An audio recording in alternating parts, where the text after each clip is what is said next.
Salut 180, j'espère que vous allez bien, j'espère que vous vous portez bien en ce dimanche matin.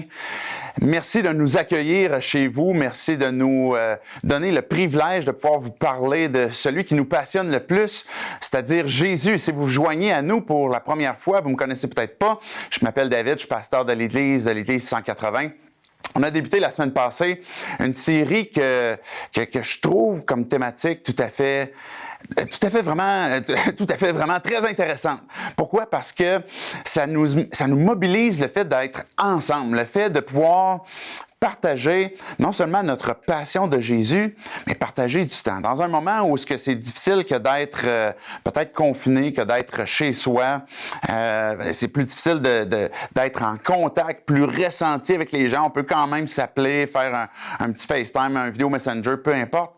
Mais ça relève présentement d'une difficulté qui on peut pas se sentir, on peut pas se toucher, on peut pas se prendre dans nos bras, mais on peut quand même être ensemble en esprit et partager justement cette même passion. Cette passion qu'on a de Jésus, d'autres églises le partagent aussi parce que dans la série qu'on a, il y a la même semaine passée, dans le fond, plusieurs autres églises qui ont débuté avec nous ces discours où on parle de ces vérités qui nous réunissent, qui nous rappellent pourquoi est-ce qu'on peut être unis ensemble.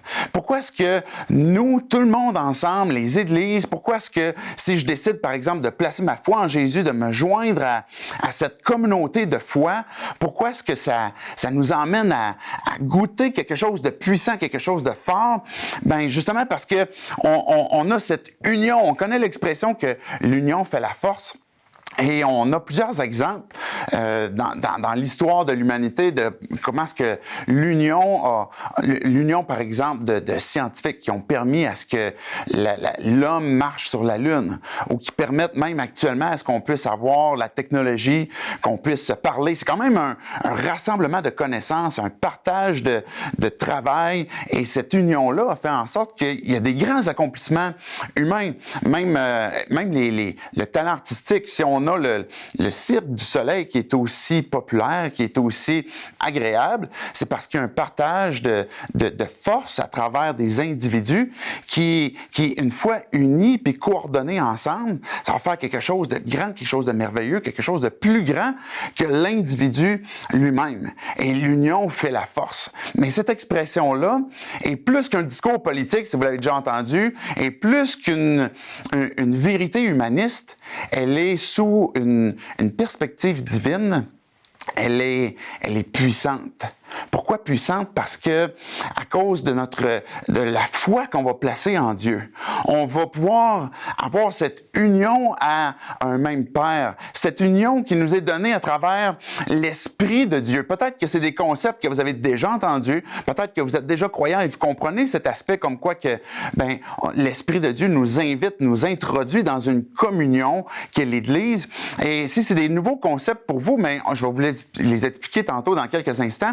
Mais on comprend comme quoi que l'Esprit, ce qu'il fait, c'est qu'il nous unit, il nous place dans un même corps. Et le corps de Christ est plus qu'un hostie, est plus qu'une petite pastille, un morceau de pain que l'Église catholique va utiliser pour faire la communion.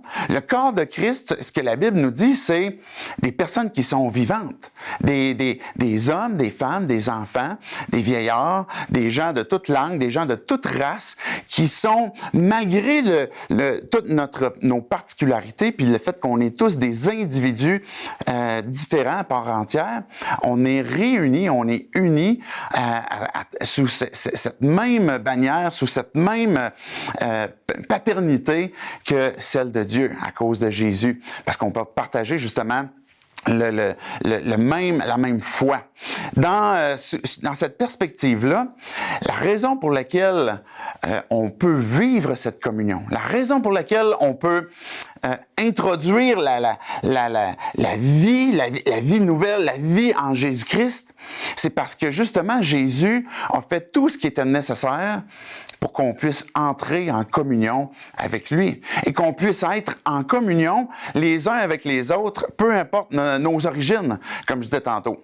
Si vous avez ce désir de découvrir Dieu, vous avez ce parcours dans votre foi, puis que vous voulez, justement, comprendre qui Jésus est, qui Dieu est, le fait de comprendre qu'est-ce que Jésus a fait pour qu'on puisse être en communion avec lui, puis qu'on puisse partager cette unité-là, va vous aider justement à progresser dans ce cheminement-là. Dans le texte que je veux vous lire ce matin, le texte que j'aimerais qu'on puisse regarder, si vous avez une Bible à la maison, vous pouvez aller la chercher. J'en ai une avec moi que je vais vous lire le texte. C'est dans Jean 13. Vous avez peut-être une application sur votre cellulaire que vous pourriez utiliser, YouVersion par exemple. Sinon, il va y avoir les slides là, en bon québécois vous allez avoir le texte qui va défiler.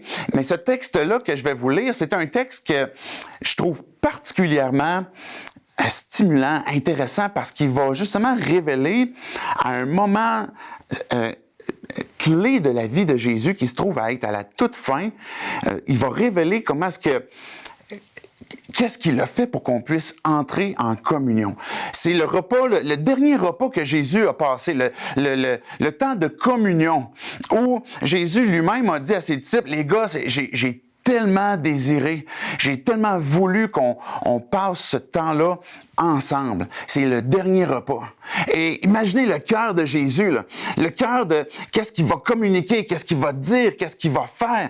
Ce dernier moment-là avec lequel il va partager avec ses disciples nous a été gardé dans la Bible pour qu'on puisse le lire et comprendre que ça nous invite, nous aussi. On est invités à partager ce temps-là. Ce dernier repas-là est l'image et en fait la réalité qu'il y a derrière ce qu'on appelle aujourd'hui la table du Seigneur ou qu'on appelle la communion.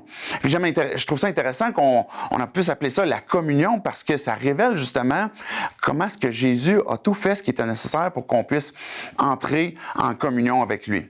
Pour vous expliquer le contexte, juste avant que je lise c'est dans Jean 13, on se trouve finalement à être à la fête de la Pâque. La Pâque, évidemment, pour nous, c'est différent parce qu'on l'associe à Jésus. Pour Jésus, au moment où il est en train de parler à ses disciples, la Pâque existait déjà avant. Et la Pâque des Hébreux, sans expliquer tous les détails, apportait par exemple un agneau qui avait été sacrifié, puis qu'on utilisait, le sang, l'histoire par exemple dans l'Égypte, qu'on mettait sur les linteaux, etc. Jésus va montrer à travers cette histoire-là, dans un moment qui n'est pas un hasard, que Dieu a orchestré pour que Jésus puisse venir puis dire, tout ce qui concerne la Pâque, tout ce qui concerne cette délivrance, cette liberté que l'on peut avoir, puis que vous pouvez entrer en communion, c'est à propos de moi. Ça va être à propos de moi. Fait que donc, le contexte, c'est la fête de la Pâque. C'est une grande fête nationale pour les Juifs à l'époque. C'est, comme je disais, le dernier repas. Jésus, il sait que c'est son dernier repas. Les autres, les gars, ils n'ont pas tout catché encore qu'est-ce qui s'en vient.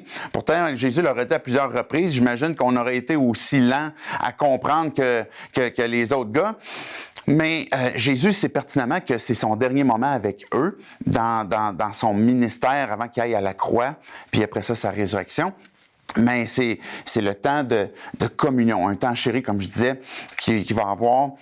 Et c'est un texte que je trouve utile même quand on parle de toute forme de relation. Même c'est un texte que j'utilise même quand je vais prêcher dans un mariage qui nous révèle comment est-ce que Dieu, dans son amour, nous invite à y entrer puis à le pratiquer. Donc, regardez avec moi le texte de Jean 13 à partir du premier verset. Avant la fête de la Pâque, Jésus, sachant que son heure était venue de passer de ce monde au Père et ayant aimé ceux qui lui appartenaient, dans le monde, et mit son amour pour eux à son comble. C'était pendant le souper. Le diable avait déjà mis dans le cœur de Judas Iscariote, fils de Simon, l'intention de le trahir. Jésus savait que le Père avait tout remis entre ses mains, qu'il était venu de Dieu et qu'il retournerait vers Dieu. Il se leva de table, quitta ses vêtements et prit un linge qu'il mit autour de sa taille. Ensuite, il se versa de l'eau dans un bassin et il commença à laver les pieds de ses disciples et à les essuyer avec le linge qu'il avait autour de la taille.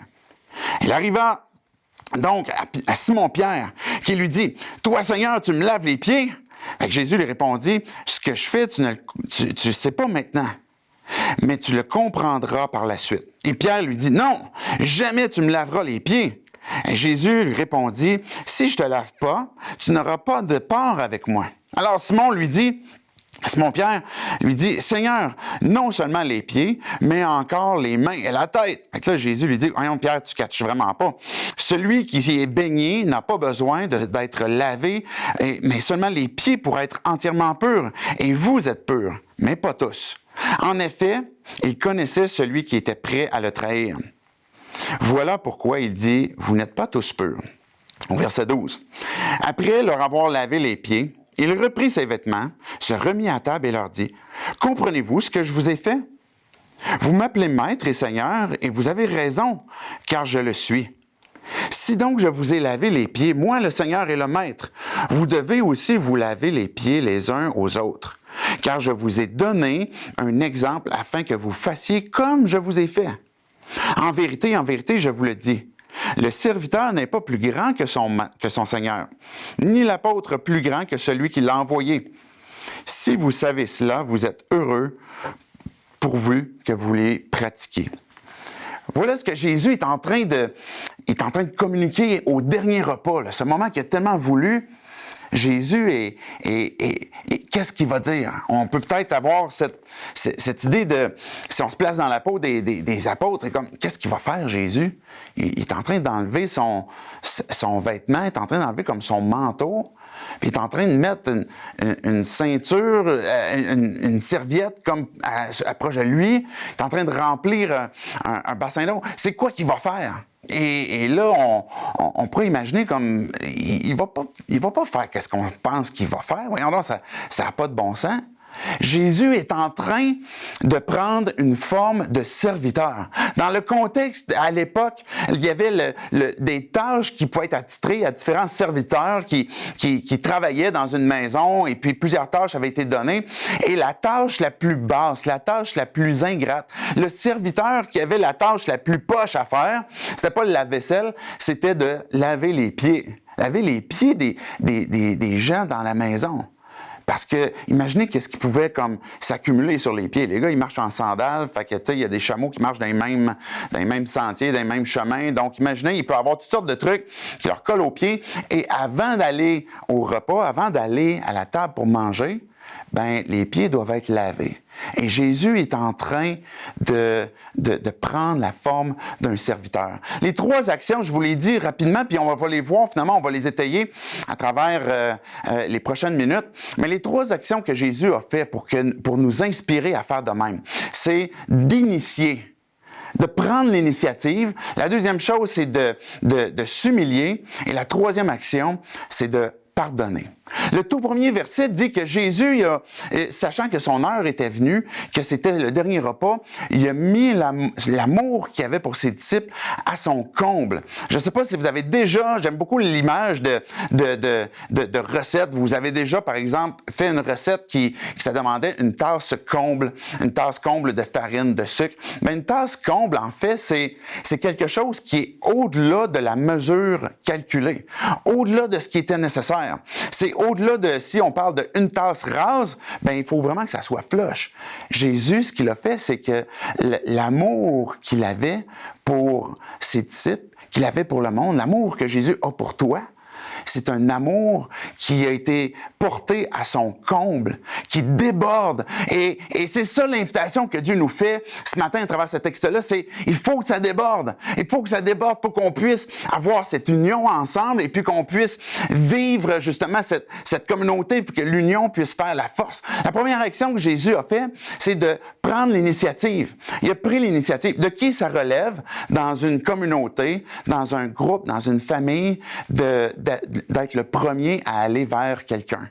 On peut avoir souvent le sentiment comme quoi que pourquoi les gens viennent pas vers moi? Pourquoi quand je vais à l'église, les gens viennent pas vers moi? Pourquoi est-ce que mon frère ou ma sœur qui est dans ma famille m'appelle pas? Ou pourquoi est-ce que...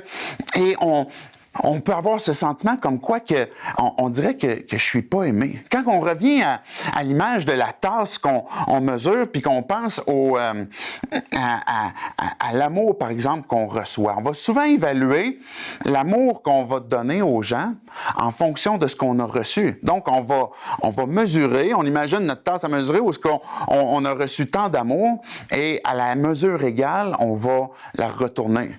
Ou est-ce que l'autre mérite d'être aimé en fonction justement de ce qu'il m'a fait subir, de ce qu'il m'a donné? Jésus, dans l'initiative qu'il a montrée, c'est celui qui est allé vers ses disciples, qui a pris l'initiative d'aller laver les pieds et de passer un après l'autre, chacun de ses disciples, et de leur montrer à chacun d'entre eux l'amour qu'il y avait pour eux, à son comble, en prenant cette forme de serviteur. L'initiative de enlever ce qu'il y avait sur leurs pieds, qui est une image de ce qui peut correspondre à ce qui est dans nos vies. Dans cette prise d'initiative-là, Jésus est en train de montrer que l'amour il peut être un sentiment, mais qui est un commandement. L'amour est quelque chose qui est une décision, que je décide d'aimer. Que je décide d'aimer au-delà de ce que l'autre mérite, au-delà de ce que l'autre m'a donné, je prends la décision. Les deux plus grands commandements que Jésus nous a laissés, c'est « aime Dieu » puis « aime ton prochain ». Et c'est des commandements. Dieu nous invite à pratiquer, à manifester cet amour-là. Dans l'Église, avec l'Église, ce que l'on veut faire, c'est de pouvoir manifester justement notre amour que l'on a pour notre communauté, pour notre ville, par exemple. Parce qu'on a tellement reçu. Quand on réfléchit à l'amour que Dieu nous a donné, ben on a envie de pouvoir en déborder nous aussi. Quand on se laisse imprégner, quand on se laisse poursuivre, quand on se laisse étreindre par Jésus, par Dieu, ben on a envie d'aimer nous aussi, d'aimer à l'intérieur de la communauté, d'aimer les frères et les sœurs, de prendre l'initiative, peut-être d'appeler, d'envoyer un message, de voir comment est-ce qu'on peut aider, mais aussi pour notre monde, la même façon que Jésus a aimé le monde, la même façon que Jésus a aimé sa communauté, a aimé son peuple, la même façon que Jésus a manifesté envers ses disciples et comment est-ce que tout au long de son ministère, il a manifesté son amour envers la communauté, c'est ce de quoi nous aussi, on veut être empreints. On est le corps de Christ. Si tu as placé ta foi en Jésus, tu appartiens à une communauté spirituelle. L'Église, c'est pas des pierres, c'est pas des bancs, comme je répète souvent.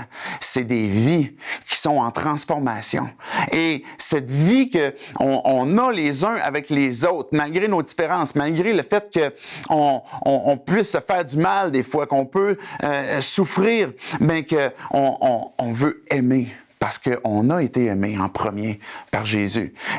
Au courant de la prochaine semaine, on est déjà en train de travailler, même en Église, pour offrir à la communauté de Québec des initiatives, par exemple, d'aide. Et évidemment, le contexte nous limite de pouvoir être en contact et on ne veut pas enfreindre ces limites-là, mais on est en train de chercher à faire une mise en place d'aide, par exemple, où ce qu'on peut aller faire des commissions pour des gens qui sont pris puis qui doivent rester chez eux, que ce soit tant des personnes âgées que des personnes qui sont limitées dans leur déplacement parce que pour une raison de santé ou peut-être pour une raison familiale ou peut-être pour une raison vous revenez de voyage puis vous devez rester chez vous.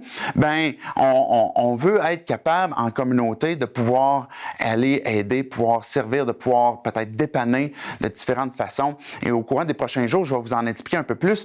Mais cette initiative que l'on a envers notre communauté, c'est d'abord et avant tout parce que Dieu a pris l'initiative de nous aimer et qu'on veut le remanifester. Et le fait que d'être unis ensemble, bien, il y a une puissance et il y a une force que Dieu est en train de déployer en nous, à travers nous et pour la communauté aussi. La deuxième action que Jésus a fait, Et en passant justement que je passe à la deuxième action, la question d'initiative, c'est pas de se transformer puis devenir quelqu'un d'autre. C'est-à-dire que si tu es avec le tempérament que tu as, le caractère que tu as, si tu es un introverti, c'est pas de devenir extraverti, mais avec ce que tu as, avec ce que tu as reçu, avec le caractère que tu as, et je parle pas de tes faux plis, là, c'est des choses que des fois il faut abandonner, mais d'aller au-devant puis de prendre l'initiative avec la capacité que Dieu t'a donnée. La deuxième action, dans le fond, que Jésus a donnée, moi, juste une petite seconde que je prenne une petite gorgée d'eau. La deuxième action que Jésus a faite, c'est de s'humilier. Ça a l'air banal, mais c'était nécessaire. C'était nécessaire pour qu'on puisse entrer en communion avec lui, qu'on puisse goûter la communauté, qu'on puisse goûter la force de cette union-là, d'abord avec lui, avec Dieu, et aussi dans la communauté. Pourquoi l'humilité? Dans le texte qu'on a lu, avec Jésus, ce qu'il a fait, c'est en enlevant son manteau, en prenant, par exemple, une serviette, en prenant le bol, puis là, il a rempli l'eau, puis là, il passe devant Jean. Et là, on va dire, bien, Jean, c'était facile. Il est souvent décrit, même dans l'évangile de Jean, comme le disciple que Jésus aimait. En fait, c'est Jean qui se décrit lui-même. Il se sentait tellement aimé par Jésus, puis il disait, moi, je suis le disciple que Jésus aime. Tu sais, ben, tous les disciples, comme quand ils pensaient à Jésus, c'est comme, hey, Jésus, c'est moi qui aime, c'est certain. Mais Jean, dans le fond, Jésus arrive près de lui, puis il a lavé les pieds. Il va laver les pieds de Thomas, celui qui va douter par après, que Jésus sait. Il va laver les pieds de Judas, parce que Judas est encore là. Puis le texte nous dit que Judas avait déjà résolu dans son cœur de trahir Jésus, de le vendre. Et Jésus, il le sait, là, il le sait, parce que dans la suite du repas, Jésus va dire à Judas, ce que tu as à faire, là, vas-y, fais-le promptement. Mais Jésus, il le sait, puis il va lui laver les pieds à Judas, lui aussi. Il va l'aimer à son compte. Et Jésus est en train de servir ses disciples. Lui qui est le maître, il est en train de les servir. Puis il est en train de les aimer. Il s'est humilié pour lui qui est maître, qui est le maître et qui est resté le maître. Même s'il a enlevé son manteau et même s'il a pris la forme d'un serviteur, ben il s'est humilié pour servir. Et là, il va laver les pieds de Pierre. Pierre, on va le voir tantôt dans un instant, mais Pierre, il est comme, non, Jésus, toi, tu me laves pas les pieds, c'est toi le maître. Puis là, Jésus lui dit, non, mais laisse-moi te laver les pieds, sinon tu peux pas avoir de part avec moi. OK, Jésus, la douche au complet, comme lave-moi. Là, Pierre, non, regarde, bon, je vais t'expliquer ça tantôt, Pierre. Fait que l'idée que Jésus, l'action qu'il a posée, c'est de s'humilier, elle nous inspire aussi puisque notre maître s'est humilié, puisque notre maître qui est Dieu, qui est Jésus, qui est venu nous servir et a pris la forme d'un serviteur pour servir l'humanité, bien, comment est-ce que nous, si on veut être unis à Dieu puis être unis les uns aux autres, on a besoin aussi de s'humilier. On a besoin de partager un cœur dans l'orgueil ou quand on est dans l'arrogance ou quand on est dans l'indifférence, ben on peut pas partager un même cœur, on peut pas partager une union, on peut pas partager une même pensée. La parole va nous dire, Jacques va nous dire, pleurez avec ceux qui pleurent, riez avec ceux qui ont envie de rire, de louer avec ceux qui ont envie de louer, qu'on puisse partager justement ce même cœur les uns avec les autres. L'Église est un vecteur que Dieu utilise pour communiquer la consolation, par exemple. Mais comment est-ce qu'on peut communiquer la consolation à quelqu'un, à un groupe, à des gens, à une communauté, s'il n'y a pas cette unité fondée dans de l'humilité? Et c'est l'action que Jésus a posée. Elle nous inspire à faire un avec lui, à faire un seul corps, à se laisser diriger parce que on est son Église, on est son corps. Et Jésus a pris cette place-là de serviteur justement pour montrer comment est-ce que les disciples aussi doivent se servir les uns avec les uns avec les autres aussi. Et tout cela forme justement une unité, une harmonie, une cohérence, bref, j'échappe le mot, mais fait en sorte que je cherche encore le mot finalement, qu'il y a un rythme, qu'il y a quelque chose qui fonctionne bien. Dans la dernière action que Jésus a faite, c'est pardonner. L'image de laver les pieds est une expression de l'amour de Dieu qui pardonne, qui veut pardonner, qui veut enlever tout ce qui nous rend indignes pour être en communion avec lui, pour être en communion les uns avec les autres. Cette image que Jésus va faire quand il lave les pieds, puis au moment qu'il arrive à Pierre, Pierre, il refuse. Non, Jésus, tu ne peux pas me laver les pieds. Et Jésus va lui dire, pour que tu puisses venir t'asseoir à table, puis que tu puisses partager une communion, c'est nécessaire que tu me laisses laver tes pieds, que tu me laisses faire quelque chose que toi, tu ne peux pas faire. Parce que le mal qu'on a fait, le péché qu'on fait, la souffrance qu'on a fait vivre, notre orgueil, notre rébellion qu'on a envers Dieu, fait en sorte qu'on a besoin que d'être baigné au grand complet. Puis c'est pour ça que Pierre va dire, non, Jésus, lave-moi pas les pieds, mais lave-moi tout le corps finalement. Quand que Jésus va lui dire, tu peux pas avoir de part avec moi. Et Jésus va dire, non, vous êtes purs. On a besoin que d'être purifié, c'est cette idée d'être pardonné, que d'avoir été au pied de Jésus, de dire à Dieu, je te demande pardon pour mon orgueil, je te demande pardon pour mon arrogance, je te demande pardon pour le mal que je fais. Dieu, mon cœur est de par nature est corrompu, puis j'ai besoin de ton aide. Il faut que tu me donnes ce bain, que tu me pardonnes, que tu me laves complètement. Et c'est quelque chose que moi, je peux pas faire, que vous pouvez pas faire, que même si on se place tout le monde ensemble et qu'on unit toutes nos forces, on n'y arrivera jamais. Parce que ça dépend uniquement de la capacité de Dieu de pouvoir accorder ce pardon-là. Jésus, qui n'a jamais péché, était prêt à prendre justement nos fautes, nos péchés, le mal que nous on a fait, nos trahisons, nos abandons, nos manques d'amour, nos arrogances, nos orgueils, nos manques d'humilité, de prendre toutes ces choses qui détruisent nos relations, qui détruisent nos vies, qui nous a séparés d'avec Dieu et qu'il y a uniquement Jésus qui peut dire « je le prends ». Et c'est la raison pour laquelle il est allé à la croix, pour nous donner un pardon, qui nous donne une réconciliation parfaite qui fait qu'on peut devenir son enfant. Pas sur la base que j'ai tellement performé ou on s'est tellement bien réunis qu'on a réussi à devenir meilleur, mais parce que j'ai accepté que Jésus, Dieu, me pardonne et que je me suis humilié devant lui pour recevoir son pardon. Et cette action que Jésus est en train de révéler, de laver les pieds, révèle aussi comment est-ce qu'il veut qu'on demeure en relation, qu'on demeure en communion avec lui. Comment est-ce que je peux venir m'asseoir à la table dans une communion où je dépends pas de la grâce de Dieu pour pouvoir vivre cette nouvelle vie continuellement en Jésus-Christ?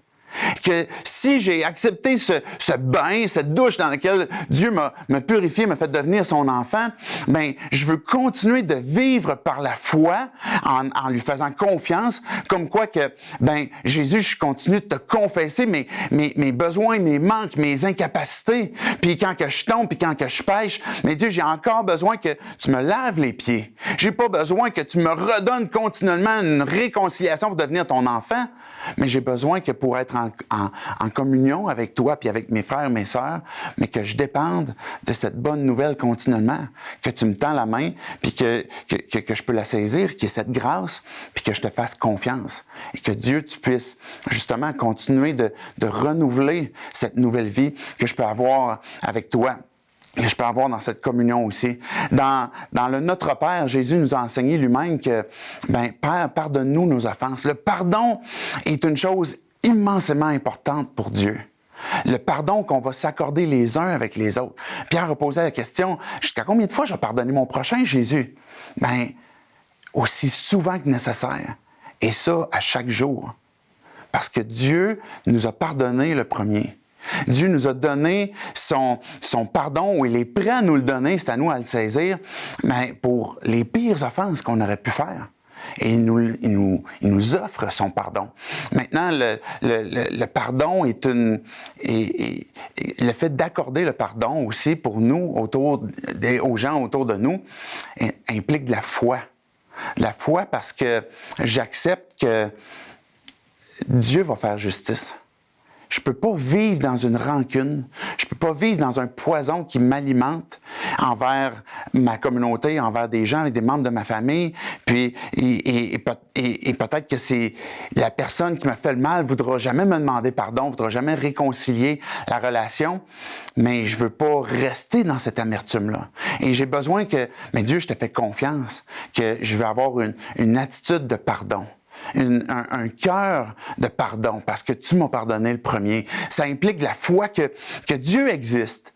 Parce que si j'ai la foi que Dieu existe, puis que Dieu est conscient du mal et des souffrances que je peux avoir et des injustices que j'ai subies, ben je peux avoir la foi que Dieu a vue, puis que Dieu, dans sa justice qui est parfaite, va pouvoir intervenir aussi adéquatement. Ça implique la foi parce que je vais savoir que Dieu s'intéresse à ce que je vis. Ça implique la foi aussi parce que je vais découvrir que Dieu est juste. Ça implique la foi aussi parce que je vais comprendre que Dieu va appliquer en son temps, de la façon que lui le désire, sa justice.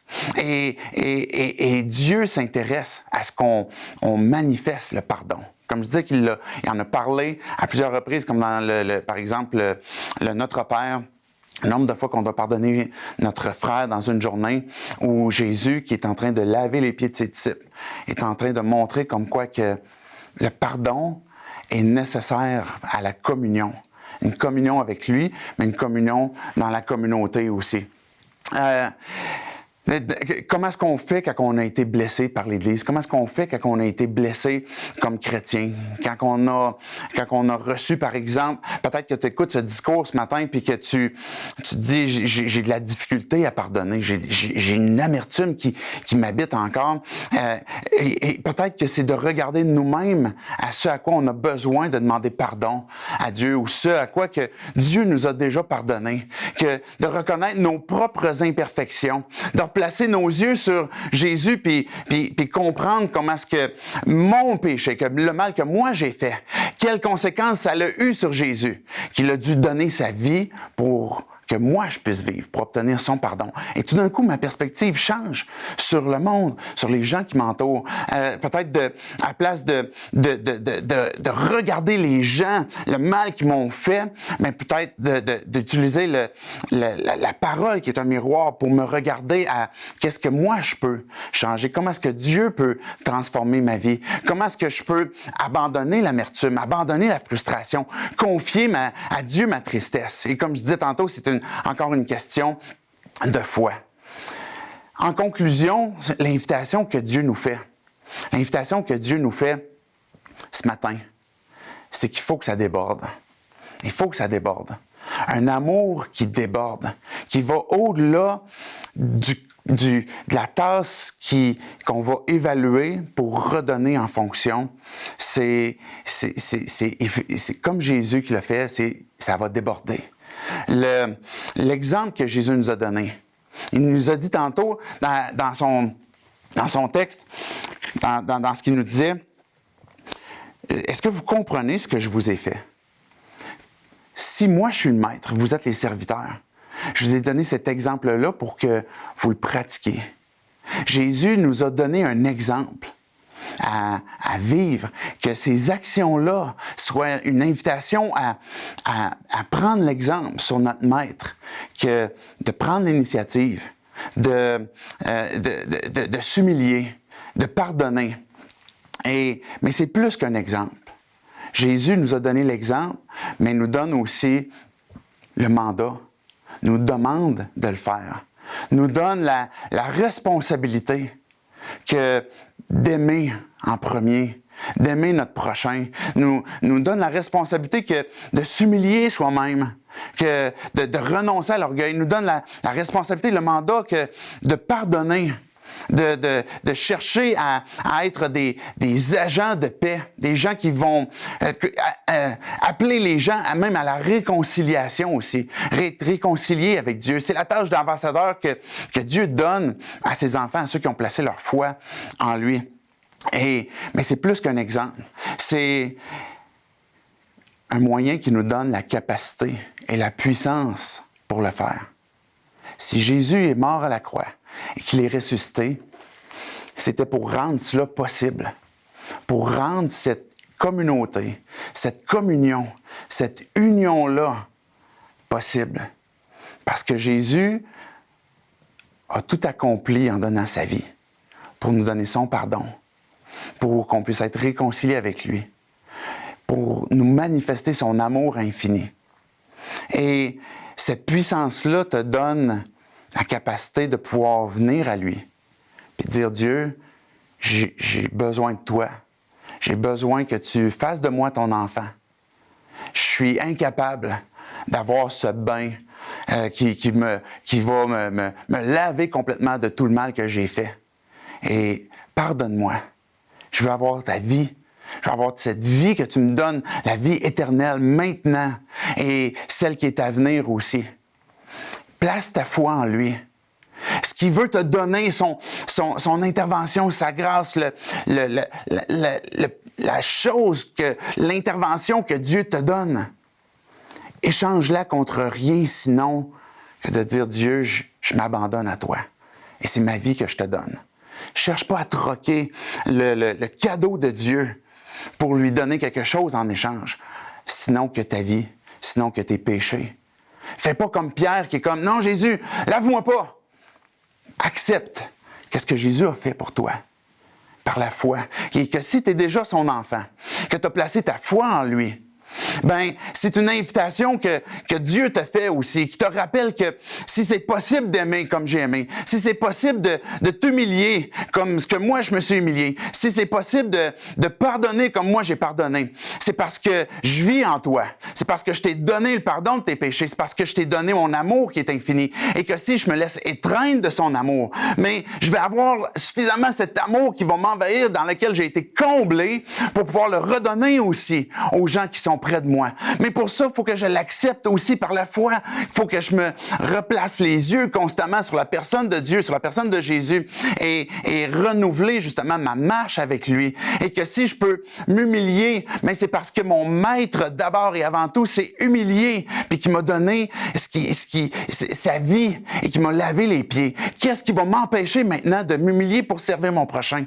Si mon maître le fait pour moi. Si mon maître le fait pour notre Église, qu'est-ce qui va empêcher qu'on va s'humilier pour aimer, pour servir? Qu'est-ce qui va nous empêcher de pardonner?